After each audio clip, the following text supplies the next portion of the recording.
죄 없으신 예수님은 결국 십자가에서 죽으셨습니다.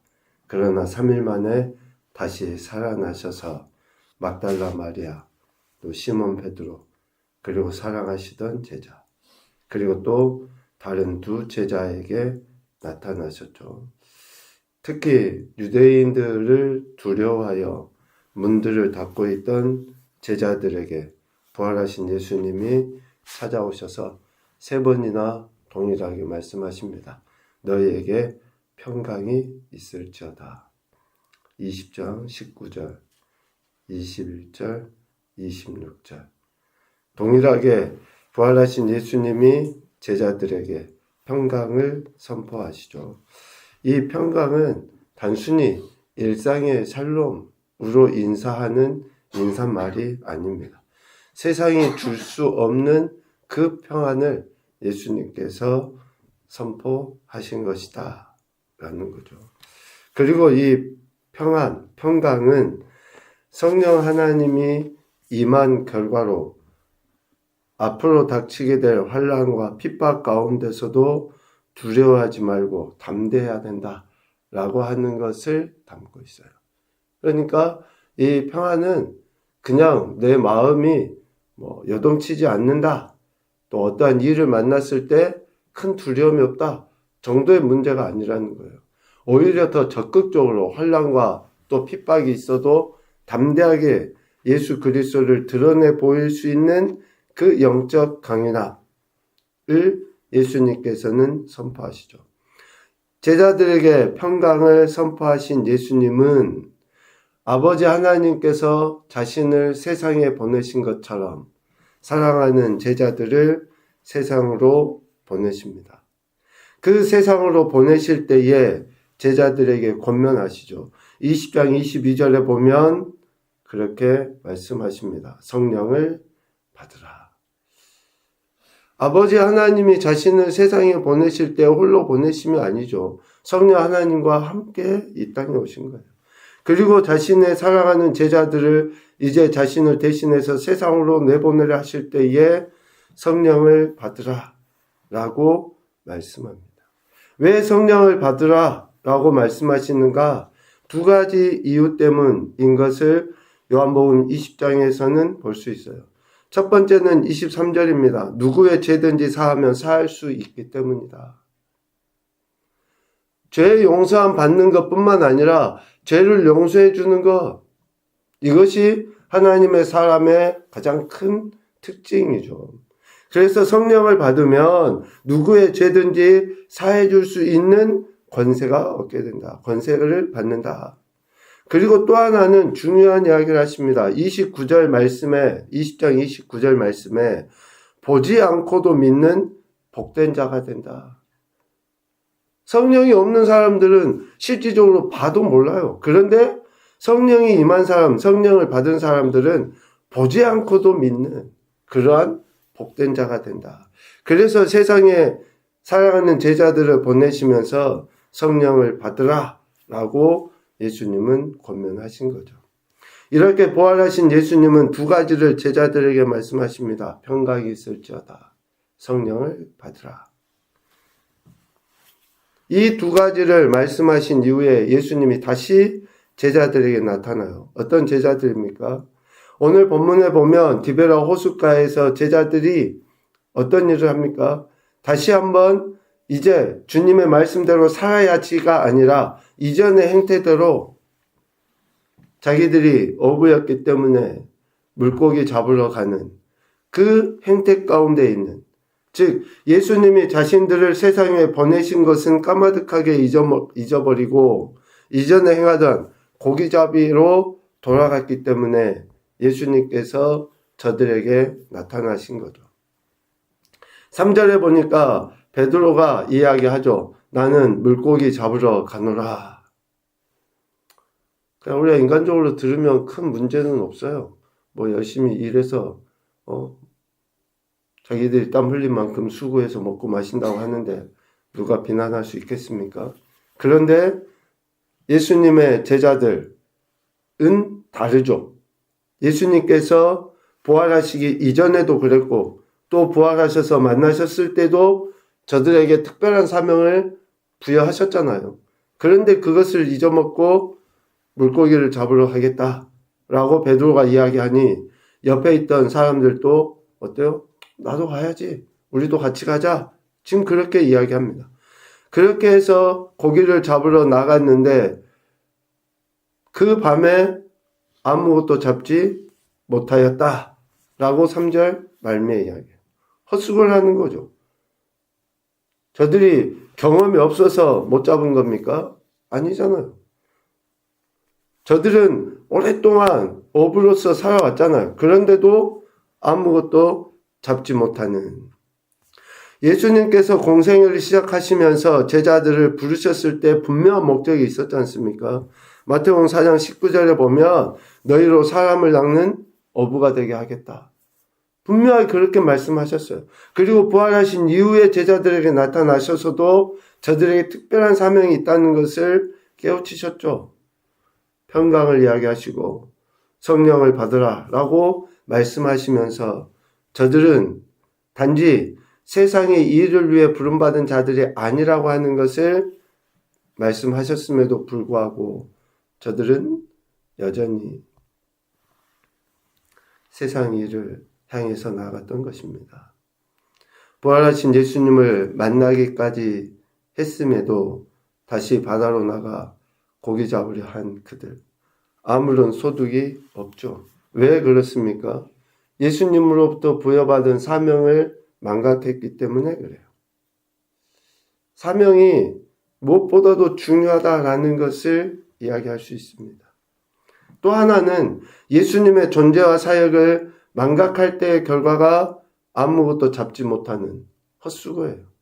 우리 그리스도인들이 열심히 각각에게 주어진 일을 해야죠. 직업을 갖고. 그런데 그 일을 함에 있어서 기준이 뭐예요? 예수 그리스도의 존재와 사역을 믿는 그리스도인이라고 하는 정체성으로 그 일을 하는 거예요. 내가 어떤 일을 하든지 그 일을 함에 있어서 그리스도인이라고 하는 정체성, 즉 예수 그리스도의 존재와 사역을 믿고 있다고 하는 그 근거에서 일을 할 때에 결과가 나오고 더 풍성이 나오고 더 아름다운 영향력을 끼치는 일들이 되는 거죠. 그런데 지금 오늘 제자들은 어때요? 예수님으로부터 부여받은 사명도 망가겠죠. 예수님의 존재와 사역도 지금 제대로 믿지 못하는 거예요. 그러니 저들의 수고는 헛수고일 수밖에 없다. 이렇게 헛수고한 저들, 아무것도 잡지 못한 제자들에게 예수님이 오셔서 얘들아, 너희에게 고기가 있느냐? 아무것도 잡지 못한 것을 예수님이 몰라서 물으셨을까요? 아니죠.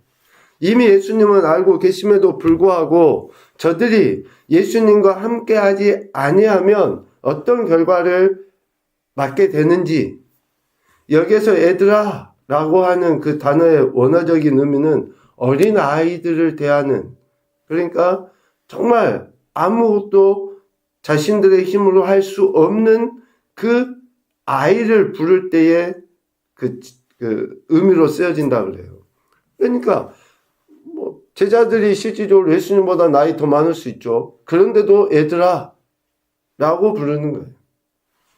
결국 예수 그리스도와 함께하지 아니하는 그러한 인생은 자신들의 수고와 또 뭔가 열심을 다해서 한다 할지라도 결과가 나타나지 않는다라고 하는 것을 깨우치시려고 이런 말씀들을 통해 제자들을 가르치십니다. 이렇게 헛수고한 제자들에게 주님이 말씀하십니다. 6절 그물을 배 오른편에 던지라. 그리하면 잡으리라. 밤에 아무것도 잡지 못한 제자들에게, 그러니까 예수님과 함께하지 않을 때 예수님이 부여하신 사명을 망각하고 존재와 사역을 제대로 믿지 못하고 있는 저들, 헛수고한 저들을 깨우치시기 위하여 예수님이 이 말씀을 하신 거죠. 그물을 배 오른편에 던져라. 그렇게 던졌더니 어떻게 됩니까? 물고기가 많아 그물을 들 수 없었다. 가득 찬 큰 물고기가 153마리였다. 라고 이렇게 이야기해요. 어떤 고기들이 갑자기 몰려와서 그물에 들어온 건 아닐 거 아닙니까? 여전히 그 디베라호수 안에는 갈릴리 바다에는 물고기가 있었겠죠. 그런데 안 잡혔는데 어떻게 갑자기 이런 일이 있을 수 있을까? 단순한 기적이 아니죠. 예수님께서 명령하셨고 제자들이 그 명령에 순종할 때에 이런 결과가 나타난 거죠. 그러니까 예수님은 제자들에게 즉각적인 순종을 요구하셔요. 예수님은 오늘 우리에게 즉각적인 순종을 요구하십니다. 예수님의 명령에 즉각적인 순종을 보일 때에 우리가 수고한 것보다 더 큰 결과를 얻게 된다라고 하는 것을 가르쳐 줘요. 그러니까 제자들에게 그물을 배 오른편에 던지라라고 하시는 그 명령 안에는 다시금 제자들에게 예수님의 명령을 듣고 순종해야 될 사명이 있다고 하는 것을 깨우쳐 주신 것이고, 또 그 순종의 태도를 보일 때에 결과가 앞으로 이렇게 드러날 것이다 라고 하는 것을 미리 보여주신 거죠. 자기들이 열심히 했지만 안 됐잖아요. 그런데 주님의 말씀에 순종했을 때의 그 결과가 앞으로도 주님의 말씀에 순종하면 이런 결과들이 일어나게 된다 라고 하는 것을 미리 보여주시는 것이다 라고 할 수 있을 것 같습니다. 말씀을 통해 예수님의 부름을 받은 제자들은 예수 그리스도에 대해 절대 의존적인 관계로 나가야 된다 라고 하는 것을 가르쳐 주시죠. 절대 의존해야 돼요. 절대라는 말을 몇 번을 붙여도 틀리지 않습니다. 우리가 예수님을 믿는다고 하는 것은 100%가 돼야 돼요.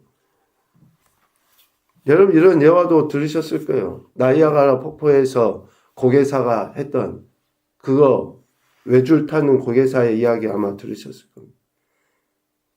그 고개사가 성공을 해요.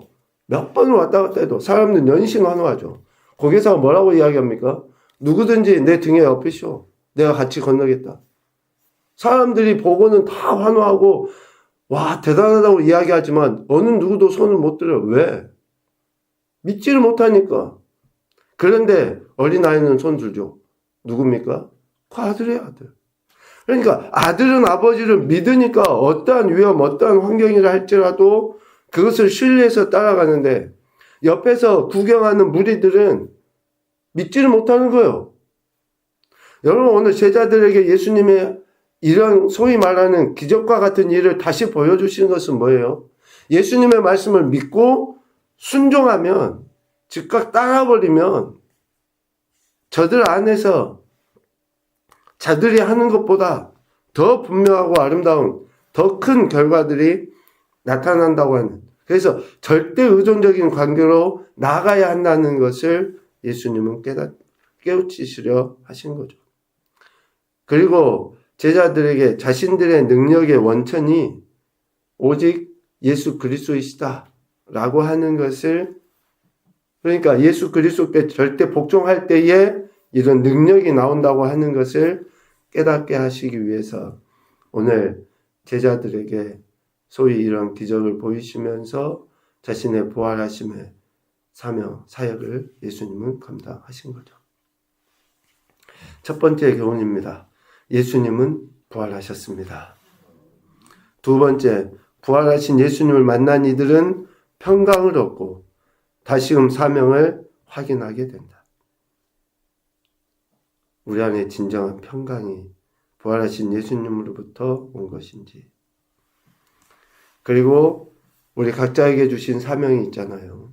이 사명을 다시금 확인할 수 있어요. 그 주님으로 말미암아. 세 번째, 예수님의 말씀에 순종할 때 예수님께서 주신 힘으로 사명을 감당할 수 있다. 말씀에 대한 순종, 아무리 강조해도 지나치지 않습니다. 그 순종이 우리의 영혼에게 참된 평강, 그리고 더 큰 능력을 발휘하게 합니다. 오늘 부활하신 예수님께서 제자들을 만나시고 평강을 선포하실 뿐만 아니라 다시금 사명을 재확인시켜 주십니다. 오늘 저와 여러분에게도 이 평강과 사명이 다시 한번 재확인되는 귀하고 된 한 날 되실 수 있기를 주님의 이름으로 축복합니다. 아멘.